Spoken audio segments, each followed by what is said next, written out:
Hello students, मैं सुरुचिगर आज फिर आप सबके सामने अपने चैनल टेंशन ऑफ पढ़ाई पर टेंशन ऑफ पढ़ाई यानी कि पढ़ाई की टेंशन, आपको उस टेंशन ऑफ पढ़ाई से TOPN की टॉप बनाने का मेरा टारगेट है।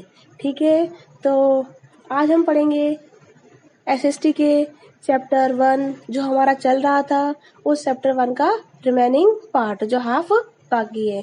आई होप आपको पहले वाला पोर्शन समझ में आ गया होगा, और अगर आपको कुछ समझ में नहीं आया तब कमेंट बॉक्स में लिख करके मुझसे पूछ सकते हैं। चलिए हम लोग आगे बढ़ते हैं। Okay, let's start. Okay student, तो हम पढ़ रहे थे हिस्ट्री का chapter number 1, how, when and where. इसके फर्स्ट पार्ट में हम हाफ चैप्टर के बारे में स्टडी कर चुके हैं। नाउ सेकेंड पार्ट में हम लोग स्टडी करेंगे इस पेज पर, page number 3, how do we periodise मतलब हिस्ट्री को हम किस तरह से किसी कैटेगरी में डिवाइड कर सकते हैं। चलिए देखते हैं। हिस्ट्री को डिवाइड करा था किसने? ये देखिए, पर्सन का नेम दे रखा है। हिस्ट्री को डिवाइड करा था जेम्स मिल ने। जेम्स मिल कौन थे? एक Scottish economist and political philosopher. एक स्कॉटिश यानी स्कॉटलैंड के थे। जैसे इंडिया का कौन होता है? इंडियन। अमेरिका का अमेरिकन, तो स्कॉटलैंड का स्कॉटिश। तो Scottish economist and political philosopher थे, जिन्होंने इंडिया में क्या कर रहे थे?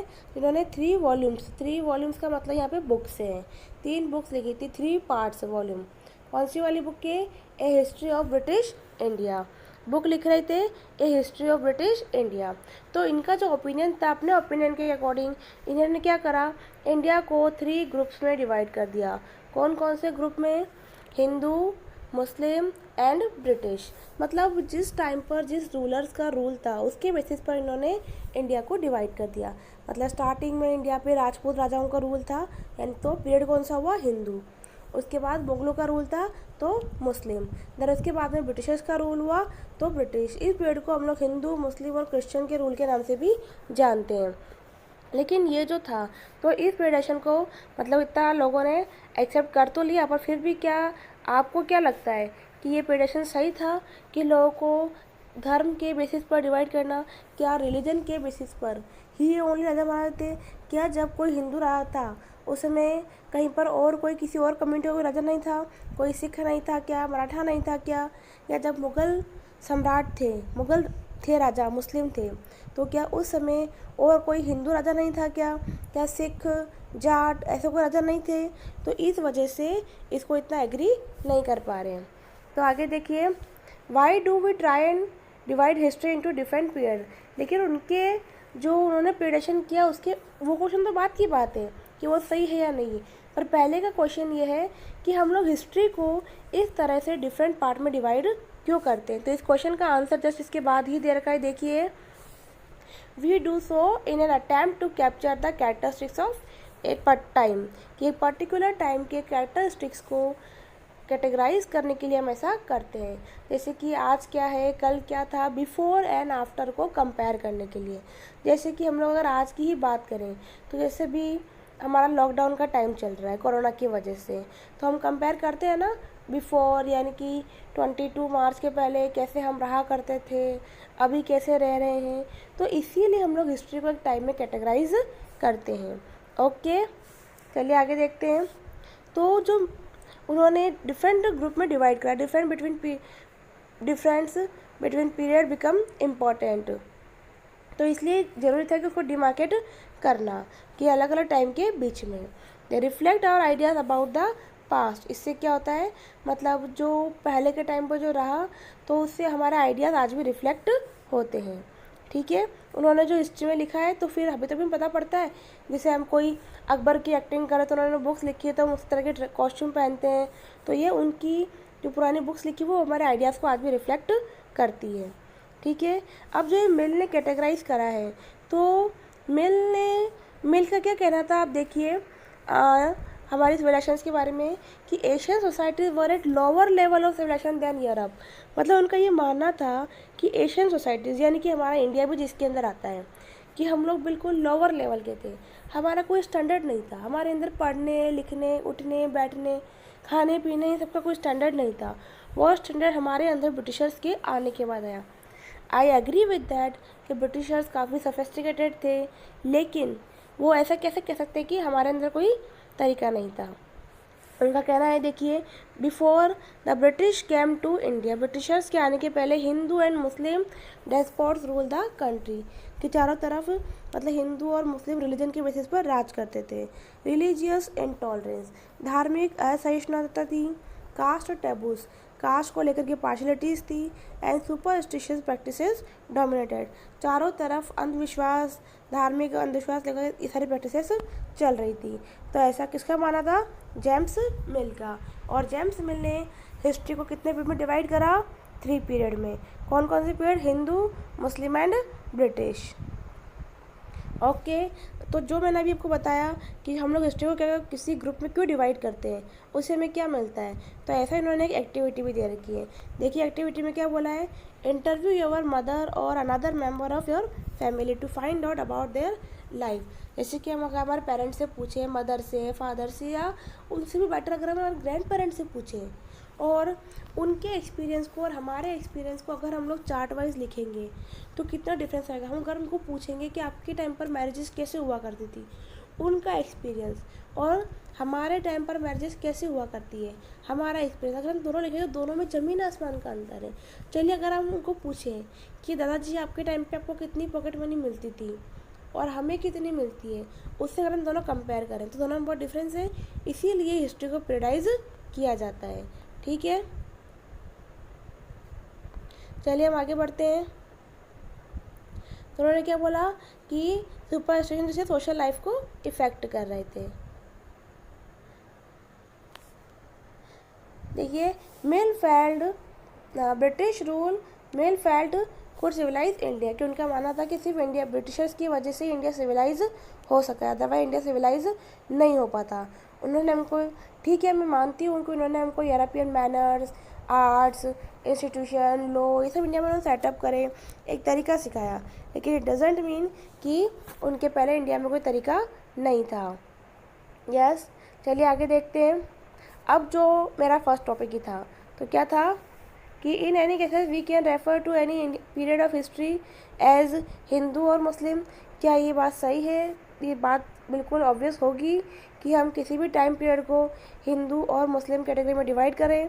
क्या उस समय और कोई कास्ट के राजा नहीं थे क्या, और कोई कास्ट के पर्सन नहीं थे क्या, क्या बाकी सब लोग मर गए थे? तो वो लोग ये कहना चाहते हैं, why should be characterise an age only through the religion of rulers, कि उस समय जो राजा था उसके रिलीजन से ही हिस्ट्री को कैटेगराइज क्यों करें? तो बहुत सारे लोग इस बात से एग्री नहीं करते हैं। To do so it suggest that the life and practice of the other do not really matter. क्या सिर्फ राजा की ही लाइफ मायने रखती है, बाकी लोगों की लाइफ इसमें बिल्कुल ही मायने नहीं रखती, कि हमारी लाइफ की कोई इंपॉर्टेंस नहीं है क्या? We should also remember that even rulers in ancient India did not all share the same faith. और इसके अलावा कॉमन पीपल की बात तो अलग है, उसके अलावा भी उस टाइम पर एक पर्टिकुलर टाइम में सारे राजा एक ही कास्ट के नहीं थे। तो हिस्टोरियन जो बाकी पर्सन है वो जेम्स मिल के इस ओपिनियन से एग्री नहीं करते हैं। तो उसके अलावा बाकी हिस्टोरियन ने डिवाइड करा हिस्ट्री को 3 ग्रुप्स में, एक एंशियंट, दूसरा मेडिवियल और तीसरा मॉडर्न। एंशियंट ग्रुप बहुत ही प्राचीन टाइम की बात है, बहुत ही पुराने टाइम की, कि जो आदि मानव का टाइम था ना उस समय की बात है। मेडिवल टाइम होता है मतलब उसके मिड का टाइम, उस समय मतलब थोड़ा डेवलपमेंट हो गया था पर प्रॉपरली नहीं हुआ था, ना फ्रीडम, एजुकेशन, ये सब इतना डेवलप नहीं था, लेकिन ठीक है एंशियंट टाइम से हम थोड़ा आगे बढ़ गए थे। ना मॉडर्न टाइम, इस टाइम पर science, reason, democracy, liberty, equality, ये सब डेवलप हो गए थे मॉडर्नाइजेशन टाइम में। तो कुछ क्वेश्चंस ये भी उठते हैं कि क्या ब्रिटिशर्स के टाइम को जब इंडिया था तो क्या उसको मॉडर्न टाइम बोल सकते हैं क्या? तो उसका आंसर ये है कि इंडिया को मॉडर्न टाइम नहीं बोल सकते, बिकॉज मेडिवल टाइम कौन सा था? जिस समय सोसाइटी के अंदर ये सारे फीचर्स, कौन से? साइंस,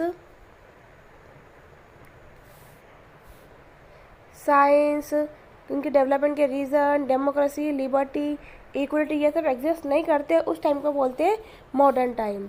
और इंडिया में उस समय ये सब एग्जिस्ट नहीं करते थे। British rule people did not have equality, freedom, liberty.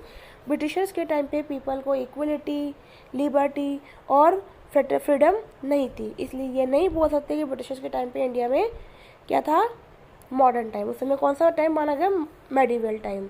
और मैनी हिस्टोरियन, बहुत सारे लोग उसको क्या बोलते हैं, कॉलोनियल रूल। कॉलोनी का मतलब जो आपकी एक दूसरी कॉलोनी होती है आस पड़ोस की, उस कॉलोनी की बात नहीं कर रही हूँ।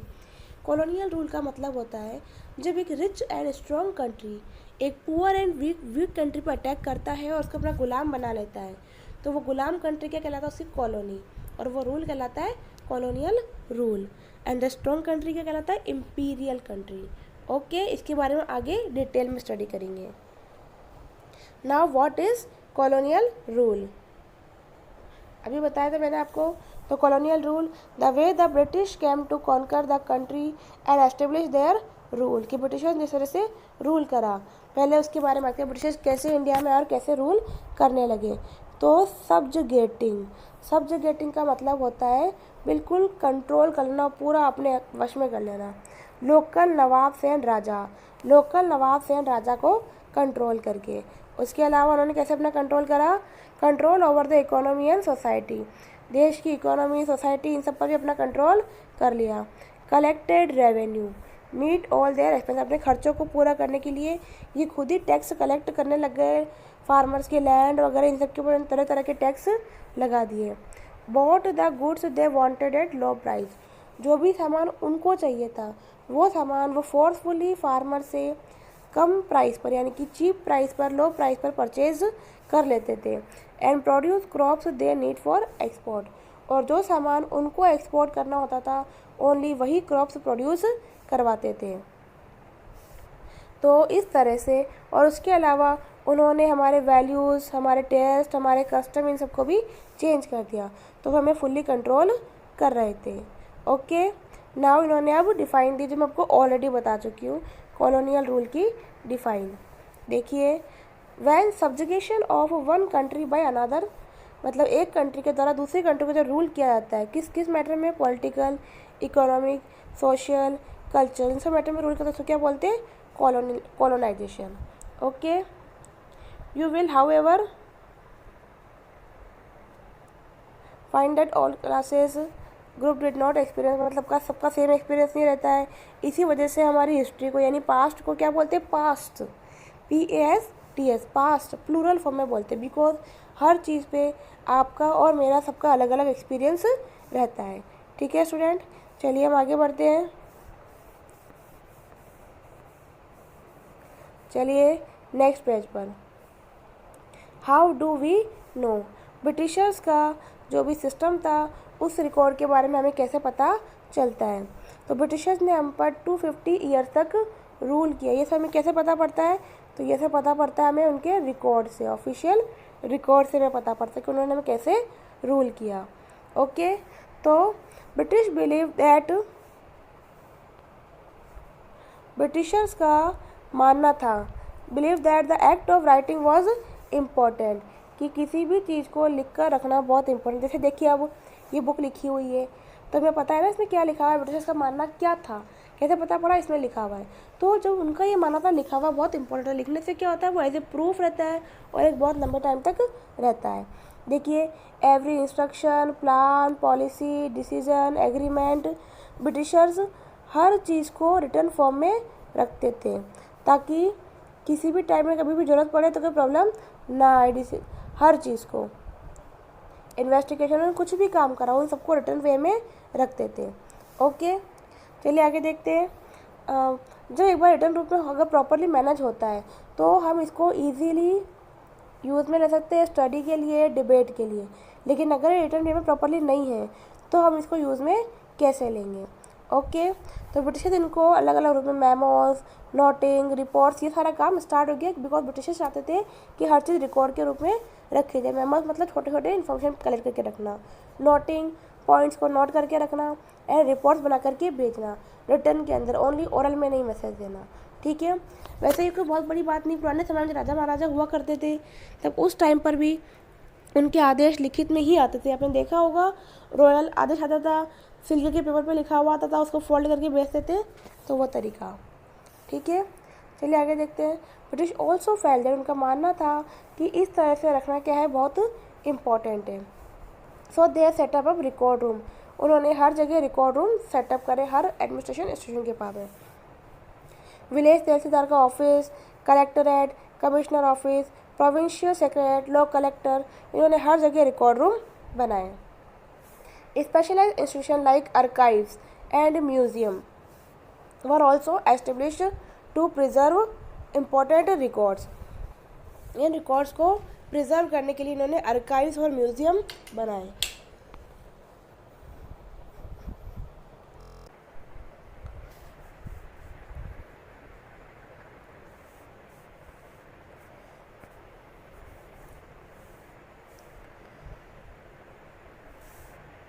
यस, आर्काइव्स जहाँ पर फाइल रखी जाती है, डॉक्यूमेंट रखे जाते हैं, म्यूजियम जहाँ पर राजाओं की हर पुरानी चीज़ें, उनके हथियार, उनके कॉस्ट्यूम, सब चीज़ें रखी जाती है, लाइक राइफल, तोप, ये सब होती है, उनको बोलते हैं म्यूजियम।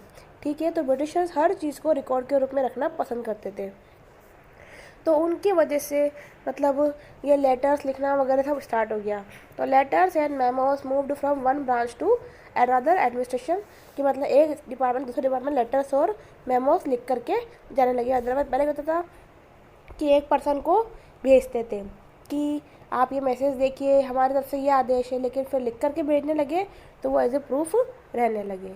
ठीक है, 19वीं सेंचुरी के टाइम पे जो इनका ये सिस्टम बढ़ गया था रिकॉर्ड रखने का, तो उन्होंने क्या करा, कुछ पर्सन्स को हायर करे जो बहुत ही ब्यूटीफुल हैंड राइटिंग, उनकी हैंड राइटिंग अच्छी थी, कैलीग्राफी वगैरह मतलब डेकोरेशन के रूप में लिखना जानते थे, तो इस तरह के पर्सन को उन्होंने हायर करा, उनको जॉब देने लगे ताकि इनके जो डॉक्यूमेंट प्रिजर्व रख रहे हैं वो डॉक्यूमेंट प्रॉपरली सेट रहे। ओके, चलिए आगे देखते हैं। By the middle of the 19वीं century with the spread of printing multiple copies of this record, जब प्रिंटिंग 19वीं सेंचुरी के टाइम पर जब प्रिंटिंग स्टार्ट हो गई, प्रिंटिंग स्टार्ट होने के साथ ही क्या हुआ, बहुत सारी कॉपीज़ एक साथ ही बनने लग गई डॉक्यूमेंट्स की। ठीक है, तो इससे इनका काम भी और आसान हो गया। चलिए, ये बिल्डिंग क्या दिख रही है, ये है नेशनल आर्काइव्स, पूरे कंट्री का यानी इंडिया का आर्काइव्स, जहाँ पर फाइल्स रखी जाती है कंट्री के सारे इंपॉर्टेंट डॉक्यूमेंट, इंपॉर्टेंट डील्स की इंफॉर्मेशन। और ये आर्काइव्स कब बना, 1920 में। Okay, when New Delhi was built, जब नई दिल्ली बनी थी उस समय ये आर्काइव्स रखा गया। आपको बता दूं मैं, नई दिल्ली और न्यू दिल्ली और दिल्ली दोनों एक नहीं है, न्यू दिल्ली अलग है और दिल्ली अलग है। दिल्ली में तो उसके आसपास का सारा एरिया कवर हो जाता है। मैं आपको भी सारे एरिया के नेम नहीं बताऊंगी बिकॉज वो आपके सिलेबस में नहीं है, पर में दिल्ली में बहुत सब कवर होता है। न्यू दिल्ली दिल्ली का एक पार्ट है। ओके, तो the national museum and the national archives ये सब उस समय बनेगा। और ये तो नेशनल म्यूजियम और नेशनल आर्काइव्स थे, ये उस समय के वाइस राय ने अपने पैलेस के पास ही बनवाए। तो इससे ही पता पड़ पाता है कि उस समय रिकॉर्ड्स रखना कितना इंपॉर्टेंट था, बिकॉज उसने अपने पैलेस के पास इसलिए बनवाए ताकि जब भी उसको नीड होगी वो उस समय डॉक्यूमेंट्स वहाँ से मंगवा सकता है, इसीलिए उन्होंने वहीं पर ही बनवाए। आपको दिख रही है रिपोर्ट, तो ये जो रिपोर्ट है ये कुछ खास रिपोर्ट में ऐसा नहीं है, लेकिन ये रिपोर्ट उस समय मतलब रॉयल नेवी में कुछ बगावत जैसी हो गई थी सिपाहियों वो सोल्जर्स के बीच में, तो उस समय की रिपोर्ट को प्रेजेंट किया गया है। तो बॉम्बे की रिपोर्ट क्या कहती है कि अरेंजमेंट्स कर लिए हम लोगों ने, आर्मी ने सारे शिप वगैरह को टेक ओवर कर लिया है। नव कराची की रिपोर्ट क्या बोल रही है, 300 वर मुटीनियर्स, 300 वर मुटीनियर्स, मुटीनियर्स बोलते हैं रिवॉल्यूशनरीज को, जो अटैक कर देते हैं ना उसको, उनको हमने अरेस्ट कर लिया है और बाकी जो जिस पर सस्पेक्ट है में शक है उनको भी अरेस्ट कर लेंगे।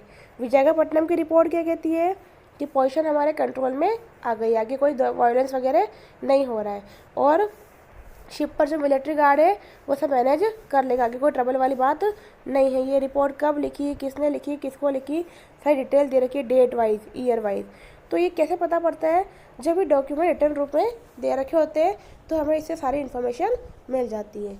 ओके स्टूडेंट, आई होप ये लेक्चर आपके लिए बेनिफिशियल रहा होगा। Thank you so much for listening me. Okay.